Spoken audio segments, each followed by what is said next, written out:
우리 서로에게 오늘 이렇게 축복하고 말씀의 문을 열겠습니다. 우리는 함께 복을 받는 하나님의 가족입니다. 시작. 우리는 함께 복을 받는 하나님의 가족입니다. 벌써 여호수아에 입문하게 됐습니다. 여호수아의 명칭은요, 하나님이 세우신 모세의 후계자로 가나안 정복의 주도적인 역할을 했던 인물인 여호수아의 이름을 책의 이름으로 붙였습니다. 여호수아의 명칭 하면, 여호수아는요 히브리어로도 그야말로 얼마만큼 중요한 의미를 담고 있는지 모릅니다. 히브리어 정경의 명칭은 예호수아입니다. 헬라어로 번역하면 예수입니다. 제가 여호수아 하면 여러분은 여호와는 구원이시다라고 선포해 주세요. 여호수아. 여호수아. 신약의 원문인 헬라어로 음력하면 여호수아가 다름 아닌 예수스인데 예수입니다. 그래서 여호수아는 예수 그리스도의 모형입니다. 여호수아는 하나님이 약속하신 가나안 땅을 정복하면서 일어난 역사를 상세하게 기록하고 있습니다.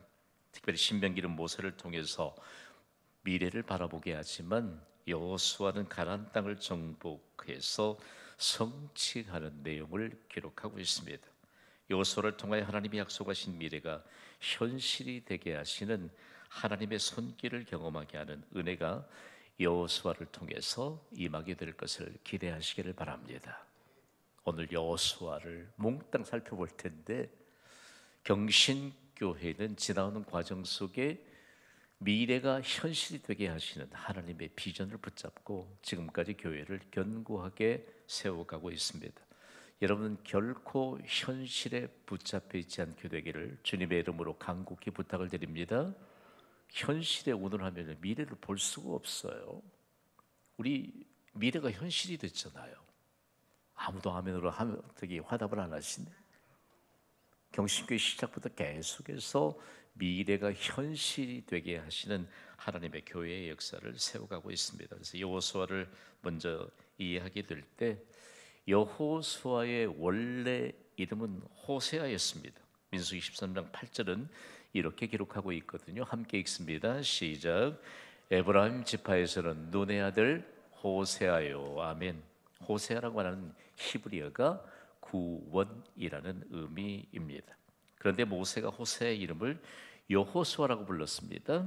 민수기 13장 16절을 우리 함께 읽습니다. 시작. 이는 모세가 땅을 정탐하러 보낸 자들의 이름이라. 모세가 눈의 아들 호세아를 여호수아라 불렀더라. 아멘. 호세아는 구원이라고 하는 의미고, 여호수아는요, 여호와는 구원이시다. 그러니까 구체적으로 가나안 땅을 정복하면서 그 땅을 정복하게 하시는 하나님이 바로 그 땅의 거민들도 구원하시게 된다라고 하는 사실들을 보여준 것입니다. 여러분, 우리의 영혼의 결국은 구원인 줄 믿습니까? 그러나 이 땅에 사는 동안 잘 사시기를 바랍니다. 잘 사는 것이 예수 그리스도를 구주로 영접하고 구원받는 인생을 사는 것이 가장 잘 사는 인생입니다. 호세아 구원, 여호수아 여호와는 구원이시다. 그러면서 왜 모세가 하나님의 감동을 받아서 호세아라고 하는 이름을 여호수아로 불렀는가를 구체적으로 알 수 있도록 열어주고 있습니다. 자, 여호수아의 전체적인 구성을 함께 볼 텐데요. 여호수아는 가데스바네아에서 이스라엘을 12정탐 가운데 에브라임 지파의 대표로 가나안 땅을 정탐하러 갔던 사람인데, 저와 함께 선포합시다. 여호수아는 민첩한 사람이었다. 여러분, 민첩한 사람으로 사는 것이 복인 줄 믿습니다. 한 박자 빨라야 돼요. 어떤 분들은 다른 분이 다 하고 나면 하려고 그래요. 여러분, 중요한 내용입니다. 민첩한 사람에게 하나님은 앞서 행하시는 하나님의 역사를 보여주시고 맡겨주시는 줄 여러분 믿으시기 바랍니다. 하나님 앞에서 민첩하게 행동을 하는 사람이었고요. 그리고 하나님의 약속을 신뢰하는 믿음의 사람이었습니다.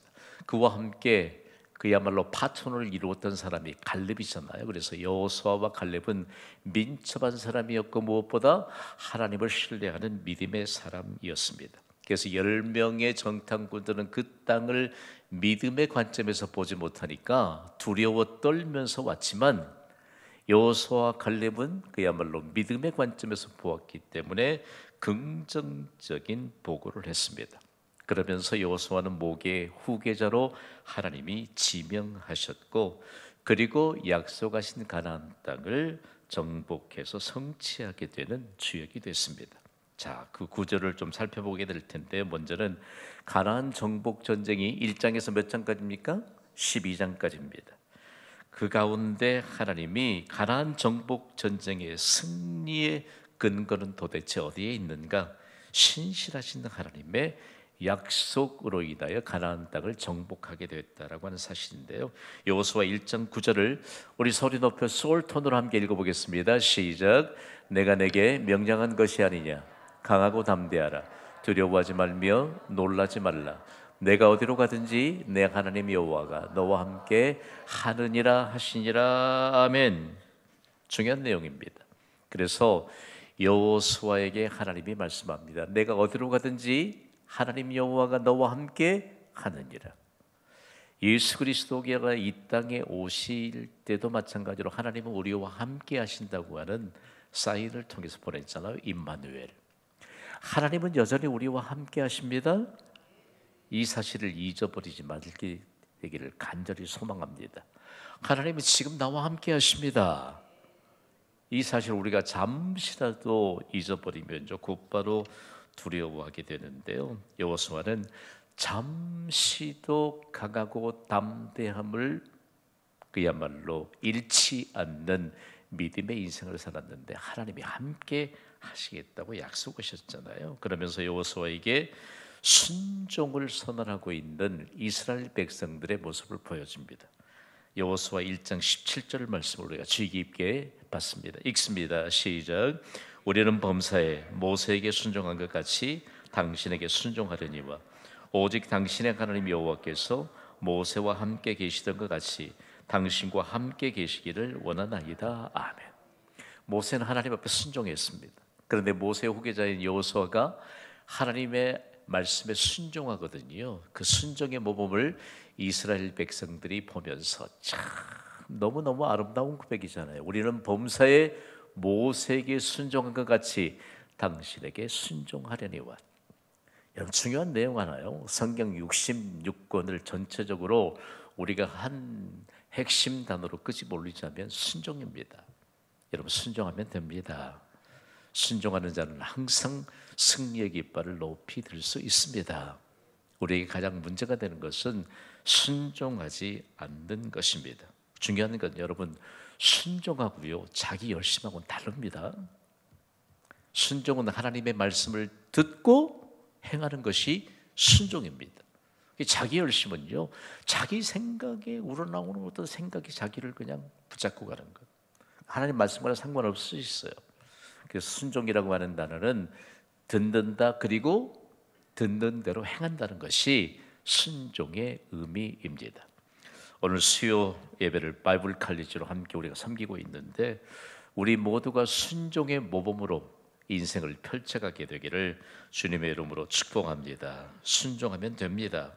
그러면서 여호수아 1장에는요 그 신실하신 하나님의 약속이 있고 신실하신 하나님 앞에 순종하고 있는 여호수아에게 순종을 다짐하고 있는 이스라엘 백성들의 아름다운 모습을 보여주고 있습니다.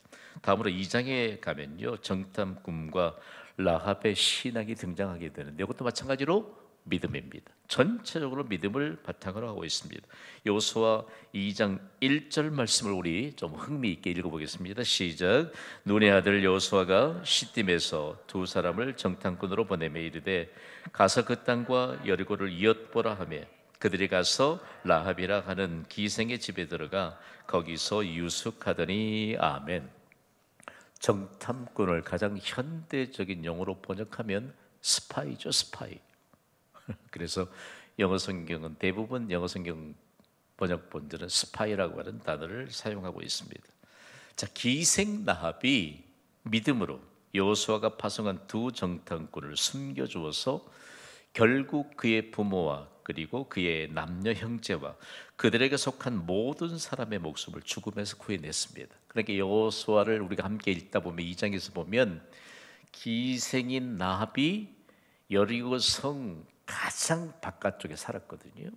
그러니까 거기는 사실상 조금 삶의 레벨이 높은 사람들이 아니고 정말 아주 보통 사람들 중에서도 좀 하위 계층의 사람들이 살았는데, 그러나 기생나합이 믿음으로 여호와 하나님에 대한 소식을 전해 들은 것입니다.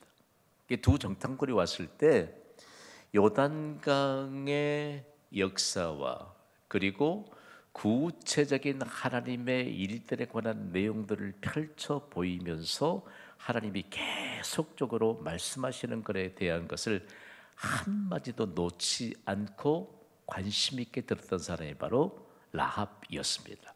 그런데 그가 어떤 일들인가, 저와 함께 따라해 보겠습니다. 그의 부모와 그의 남녀 형제와 그들에게 속한 모든 사람, 주 예수를 믿으라. 그리하면 너와 내 집이 구원을 얻으리라. 아멘. 중요한 내용입니다.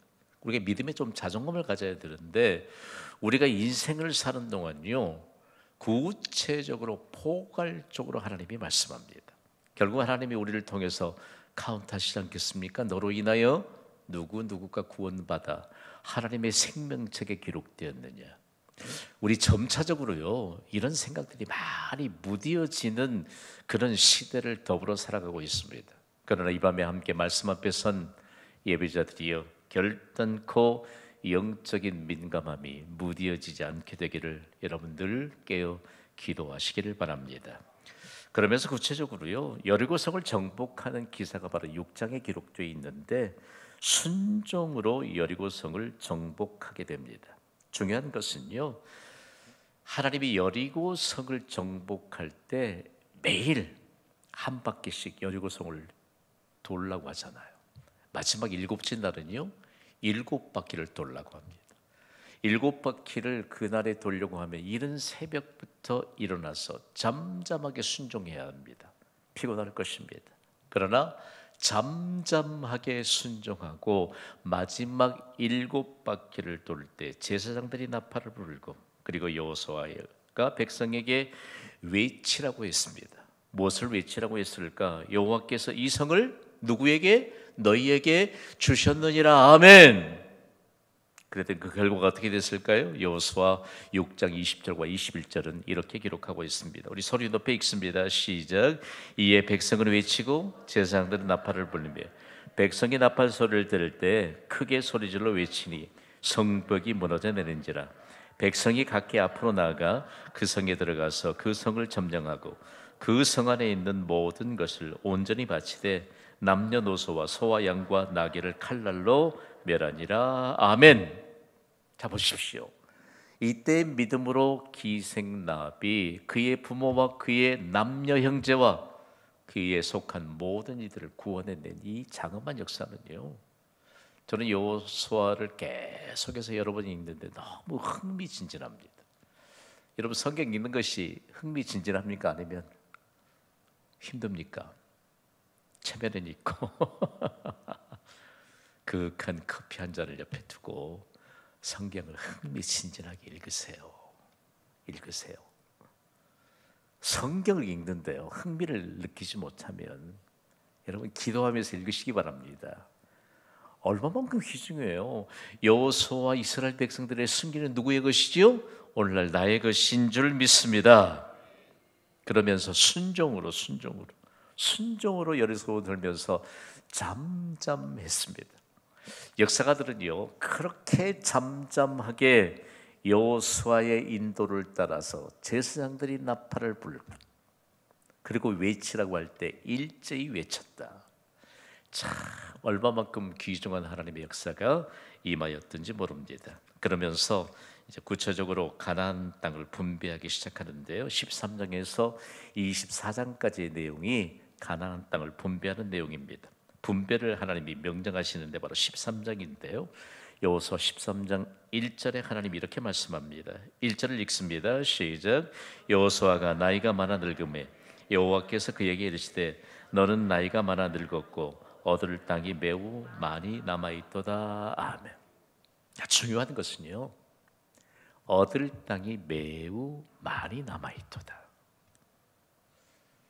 우리가 간혹 잘못 판단하는 것이 있습니다. 이 시대에 복음을 전해도 잘 안 됩니까? 사단이 그만큼 흘려주는 거짓 메시지입니다. 경신교회가 개척하던 시대예요. 사방에서 그런 말을 저에게 많이 했습니다. 김 목사, 지금은 개척해서는 안 될 시기야. 이게 사단이 흘려준 메시지예요. 자, 오늘 얻을 땅이 매우 얼마나 남아있다고요? 많이 남아있도다. 광주 시민 중에 구원받을 광주 시민이 많은 줄 믿으시면 아멘 하시기 바랍니다. 너무 많아요. 너무 많아요. 그런데 우리에게 있어서 개인적으로 여러분 심은 대로 거두게 될 것을 믿습니까? 눈앞에 보이지 않아도요, 심은 대로 거두게 하신다. 하나님의 약속은 여전히 유효합니다. 그러면서 얻을 땅이 매우 많이 남아있도다, 이 말씀을 여호수아가 듣고 얼마나 도전의식이 싹트게 됐을까. 중요한 내용입니다. 여러분, 우리 인생의 수명과 모든 것을 주장하시는 분은 하나님이신 줄 믿습니다. 생명력 있게 활동력을 더해달라고 끊임없이 기도하시기를 주님의 이름으로 간곡히 부탁을 드립니다. 중요한 내용 하나를 계속적으로 말씀해 주는데요, 그러면서 계속적으로 여호수아의 활동력 있는 역사가 계속이 됩니다. 우리 같으면 이제 뒷짐지고 있어야 되겠다라고 하는 것이 아니고요, 구체적으로 14장에 보면 얼마나 흥미진진하게 이 얻을 땅이 매우 많도다라고 말씀하셨다는 하나님의 말씀이 어떤 의미인가를 알 수 있습니다. 갈렙이 다름 아닌 개척자적인 요청을 여호수아에게 하는데요, 85세가 된 갈렙이 좋은 땅을 분배받을 수 있었습니다. 왜요? 여호수아와 함께 더불어서 주도적인 역할을 했잖아요.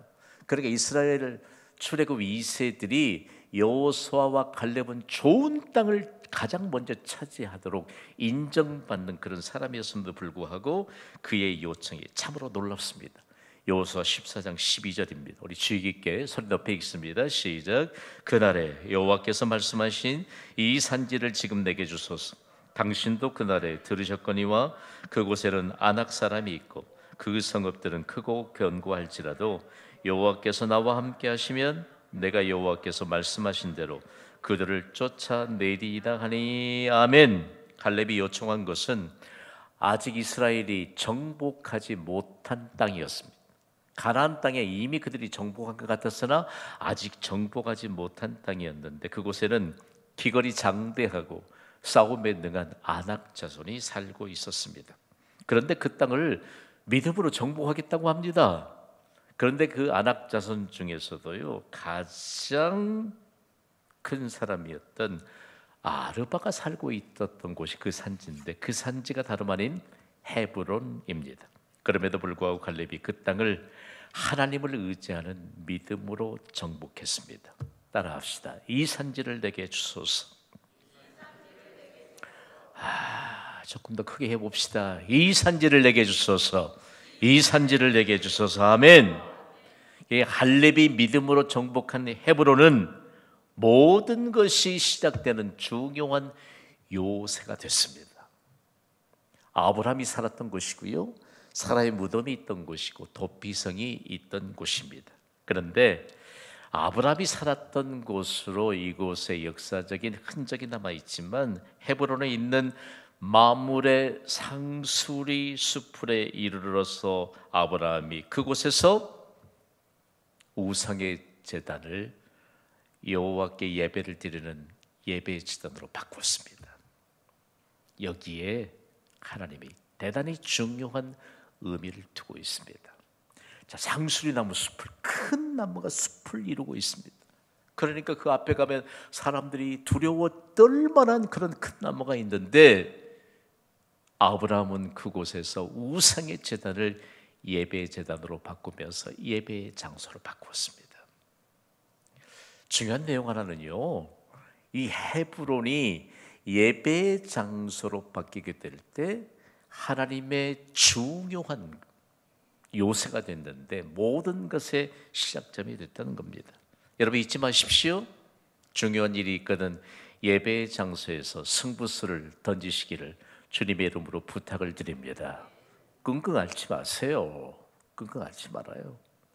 예배 장소에서 가장 중요한 시작점이라는 사실들을 하나님이 알게 하신다는 말씀입니다.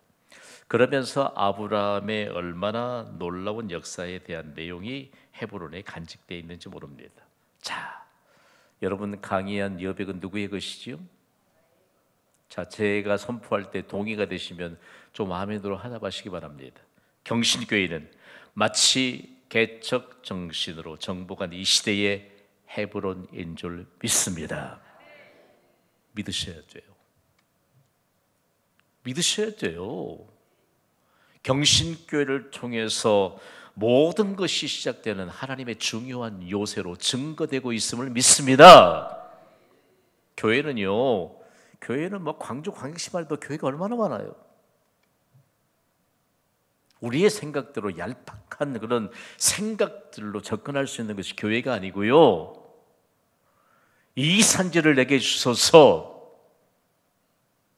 갈렙이 85세에도 이 산지를 내게 달라고 그 비전 있는 이와 같은 미래를 바라보면서 여호수아에게 요청하면서 이처럼 정복함으로 모든 것이 시작되는 중요한 요소가 됐던 것처럼 여러분 우리 경신교회를 그렇게 세워가고 있음을 믿으시기 바랍니다.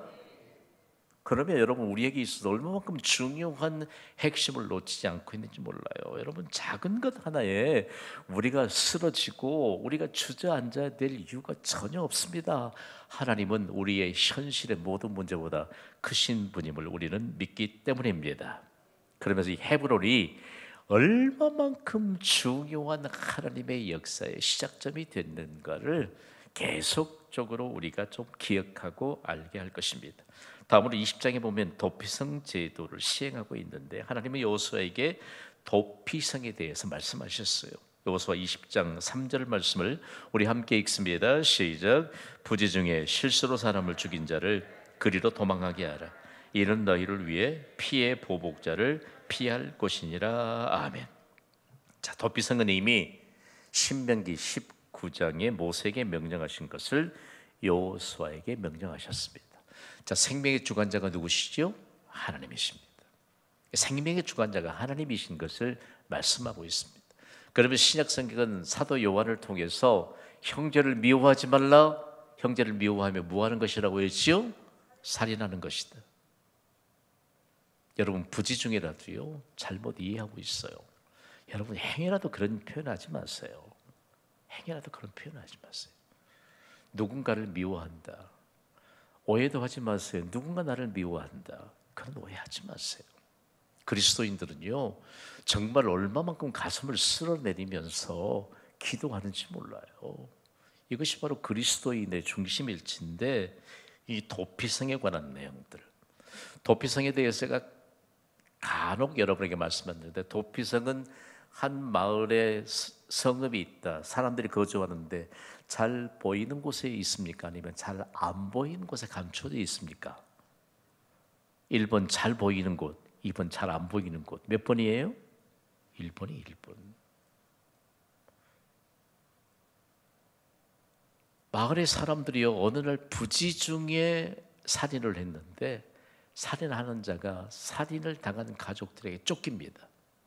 그 모습을 다 봐요. 도피성을 향해 달려갑니다. 뒤에서 쫓는 사람 그 모습을 동시에 봅니다. 그때 여러분 그 상황 속에서 사람들은 손을 모으고 도피성 제도를 그야말로 시행하게 하시는 분이 누구시지요? 하나님이십니다. 하나님이십니다. 오늘 우리에게 있어서 모든 삶의 근거가 생명의 근거가 바로 하나님께 있듯이 우리의 모든 삶의 근거가 하나님께 있다는 사실들을 가지고 서로를 돌아보게 했다는 말씀입니다. 도대체 이 일이 어디로부터 온 것인가? 어디로부터 온 것인가? 어디로부터 온 것인가? 그러면서 구체적으로 공동체를 더 하나님의 말씀에 근거해서 세워갈 수 있는 이런 기회로 삼았다라고 하는 것인데요. 여호수아 23장에 보면 여호수아의 어떤 내용을 기록하고 있지요? 마지막 설교가 기록되고 있습니다. 여호수아 23장 10절과 11절 말씀을 우리가 좀 주의 깊게 받았으면 좋겠는데 우리 소리 높여 읽습니다. 시작. 너희 중 한 사람이 1000명을 쫓으리니 이는 너희의 하나님 여호와 그가 너희에게 말씀하신 것 같이 너희를 위하여 싸우십니다. 그러므로 스스로 조심하여 너희의 하나님 여호와를 사랑하라. 아멘. 이스라엘 백성 한 사람이 1000명을 물리칠 것을 선포하셨습니다. 이건 우리가 싸우는 게 아니고 누가 싸우지요? 하나님이 싸우시기 때문입니다. 중요한 내용입니다. 그러니까 하나님이 싸우신다. 여러분, 우리가 기도하면 하나님이 일하실 줄 믿습니다.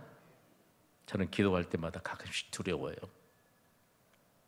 진짜입니다. 하나님은 우리가 기도하면 반드시 일하실 줄 믿습니다. 그 기도의 내용, 일하시는 내용 안에 하나님이 우리를 대적하는 자들을 위해 싸우십니다. 생각해 봐요. 하나님이 얼마만큼 중요한 일들을 가르쳐 주는가라고 하는 것입니다.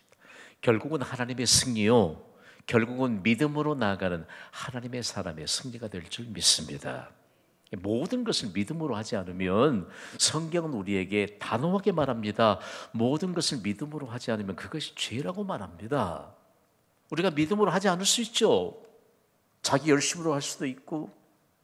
그런데 믿음으로 하지 않는 것, 이 모든 것은요, 그것이 바로 죄라고 생각하는 것입니다. 가장 위험한 생각, 이런 생각을 조금 멀리 떠나보내야 돼요. 내가 생각하기에는 아니에요. 하나님이 말씀하시기를, 하나님의 말씀에 믿음의 선진들이 경험했던 그 하나님의 말씀에 대한 것에 근거를 둔다면요, 우리 인생은 이처럼 한 사람이 1000명을 물리칠 수 있을 것에 대한 하나님의 약속의 말씀을 보게 될 것입니다. 실제적으로 모세는요, 출애굽 2세들에게 가나안 땅을 바라보면서 신명기에 너무 의미 깊은 비전의 메시지를 제시했거든요. 신명기 1장 11절 말씀을 우리 함께 읽습니다. 시작.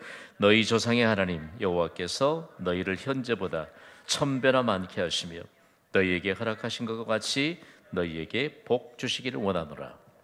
여러분의 강의 안에는 괄호가 있을 것인데 다시 한번 읽습니다. 시작. 너희 조상의 하나님 여호와께서 너희를 현재보다 1000배나 많게 하시며 너희에게 허락하신 것과 같이 너희에게 복 주시기를 원하노라. 아멘. 하나님의 말씀은 진리인 줄 믿습니다. 붙잡으세요.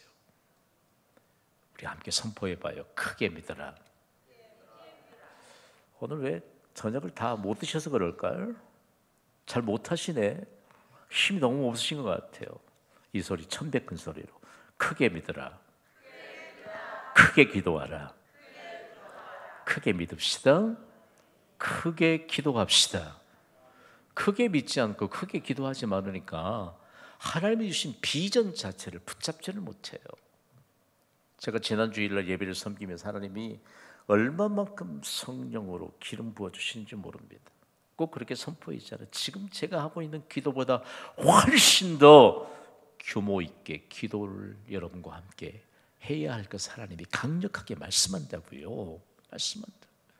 현실에 급급해 있으니까 현실에 갇히게 됩니다.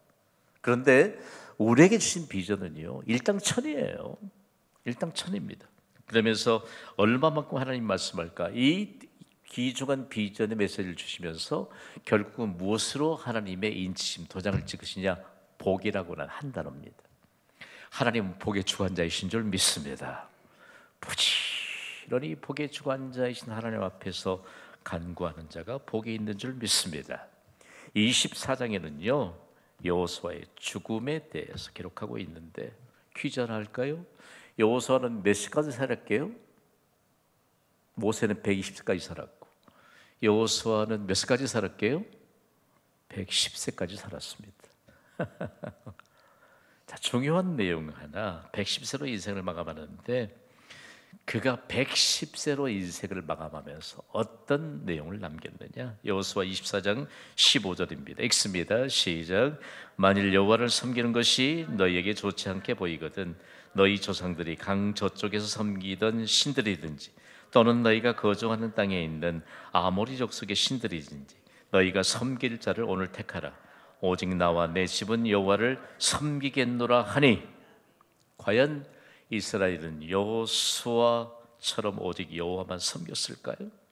오늘 보면 여호수아 24장 31절을 우리가 함께 읽고 도전받아야 합니다. 읽습니다. 시작.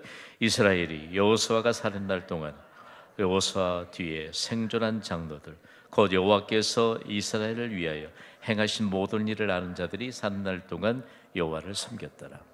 잘 보십시오. 가나안 땅을 분부하면서 하나님이 여호수아에게 나이가 많다고 그래서 적다고 그랬어요? 많다고 그랬습니다.